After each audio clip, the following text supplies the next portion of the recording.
27वीं तरमीम की हिमायत कजे या न इहो फ़ैसिलो सीसी में थींदो। मुल्क के आइन में ज़रूरत मौजूब तरमीमूं थींदियूं रहियूं आहिनि।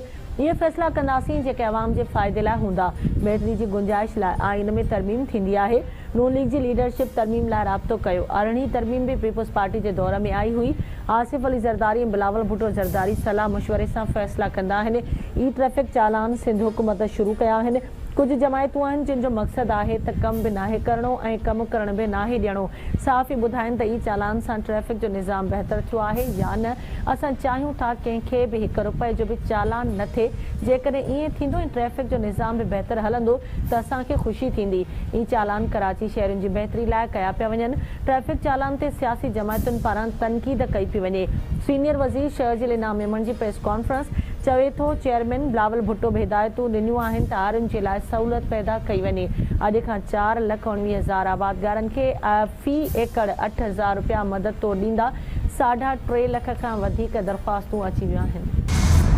सेनेट में नंबर्स पूरा करण लाइ हुकूमत जा अपोज़िशन सेनेटर्स सां राब्ता। पीटीआई JUI नेशनल पार्टी जे कुछ सेनेटर्स सां हुकूमत जा राब्ता। पीटीआई जे सिंध मां हिक KP ऐं पंजाब मां बि हिक सेनेटर सां हुकूमत जा राब्ता। JUI जे बलोचिस्तान मां 2 KP मां हिक सेनेटर सां हुकूमत जो राब्तो। ज़रियनि जो चवणु आहे त JUI साथ न ॾिनो त अपोज़िशन जे कुछ सेनेटर्स खे इनफ़रादी तौर ते क़ाइल कयो वेंदो। सेनेट में हुकूमती इतिहादुनि जो अंग 60 तरमीम में वधीक 4 सेनेटर जी ज़रूरत पवंदी। PTI ऐं JUI तरफ़ां हेल ताईं पंहिंजे सेनेटर्स खे हिदायतूं जारी न कयूं।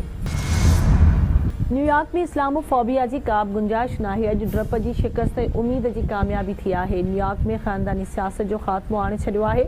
मुस्तक़बिल हाणे अवाम जे हथनि में आहे। न्यूयॉर्क अॼु तब्दीली जो वोट ॾिनो आहे। असां न्यूयॉर्क में तारीख़ रक़म कई आहे। न्यूयॉर्क जे मेयर ज़ोहरान ममदानी जो विक्री ख़िताब चवे थो असां लीडरशिप जे नए दौर में दाख़िल थी रहिया आहियूं। हीउ शहर अव्हां जो आहे। जमहूरियत ते अव्हां जी आहे। अॼु जमहूरियत जी फतेह जो ॾिहाड़ो आहे। ट्रंप ॿुधी छॾ न्यूयॉर्क खे पनाहगीरी हलाईंदा। मां मुसलमान आहियां। उन ते कंहिंखां बि माफ़ी वठण जी ज़रूरत नाहे।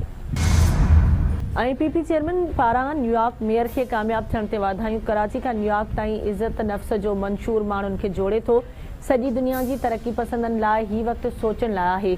PP चेयरमैन बिलावल भुट्टो ज़रदारी जो ट्वीट चवे थो ही कामयाबी अवामी जिदोजहद ऐं बुनियादी हक़नि जे आलमी अहमियत खे उजागर कंदी। ही कामयाबी साबित करे थी त अटो लटो ऐं अझो इंसान जा आफ़ाक़ी हक़ आहिनि। पाकिस्तान ऐं अमरीका विच में जमहूरी ऐं अवामी सोच जी हमाहंगी ज़ाहिर करे थी।